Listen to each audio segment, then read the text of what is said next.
Cheltenham is synonymous with national hunt racing.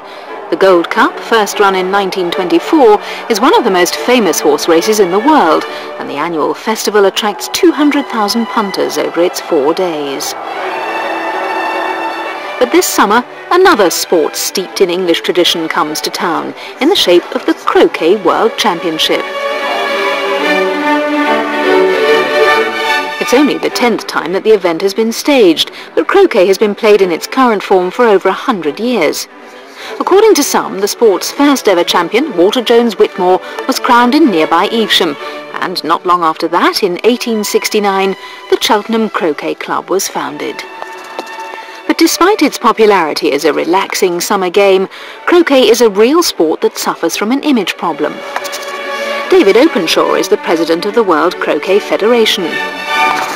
Often people play garden croquet, where you have this idea of hitting the opponent's ball into the bushes and we're winning that way. And the game that we're playing here, what you might call real croquet, is a game very much like snooker in concept, where you can have a break and you can play, one player can play a break if they get the initiative. So that's really the difference between the common perception of croquet and the reality of the game, is so that it's a much more interesting and involved game than people who just play garden croquet. This year's championship is one of the biggest yet, with 80 players from 21 nations taking part. After an initial pool stage, players qualify for a knockout competition, meaning that the championship lasts for 9 days, with some early matches played at other nearby croquet clubs. Croquet is always played with 4 balls, and one side or one player has 2 of the balls, which are red and yellow, and the other player has the blue and black balls. And the basic idea of the game is to go through the hoops in a given order, in a given sequence. You've got to get both of your balls through those hoops and to hit the peg in the middle. It's not a professional sport, so players have to fit it in around a normal working life. On a damp semi-finals day, the crowds are fairly sparse, but croquet doesn't stop for the rain. Reg Bamford is a 38-year-old South African based in London. Champion in 2001, he's 3rd seed this year and progresses to his 2nd World Championship final.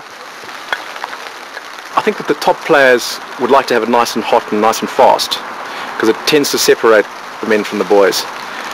The rain like this tends to slow up the court. It tends to make the play quite easy. So I think in the final tomorrow we'll see very few errors, and it'll probably come down to 1 or 2 key shots. His opponent in the final is Robert Fulford, the current and 5-time world champion and 4th seed this year. He's from England, the dominant force in world croquet, and hasn't dropped a game en route to the final. Really, I had people telling me I could be an international sort of almost 3 months after I started playing. I just had a natural swing, if you like, what everyone could see was good. From there, people were just almost straight away telling me I was going to be really, really good.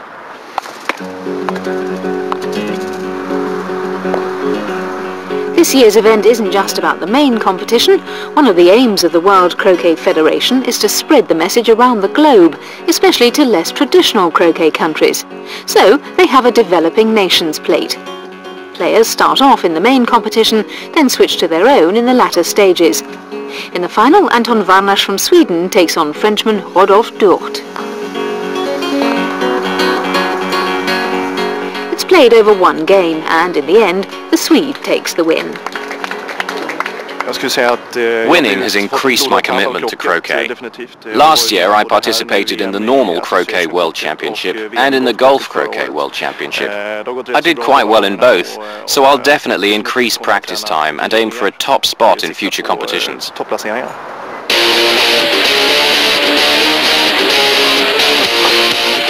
And then the final, a best-of-5 game showdown. Fulford struggles to get into the match and can't cope with Bamford's good form.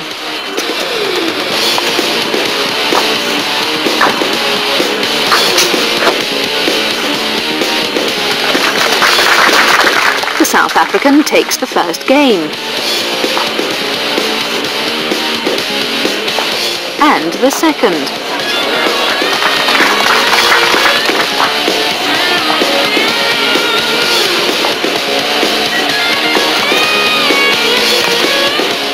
Bamford calls in the referee to ensure he completes a complicated jump shot without touching the black.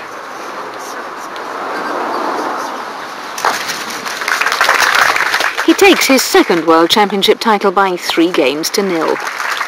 With the venue for 2007's competition likely to be either New Zealand or the USA, it would appear that croquet is spreading its wings. Well, the final actually went quite well. You know, Rob's a top-class player. Rob's been at the top of the game for the last 12 or 13 years.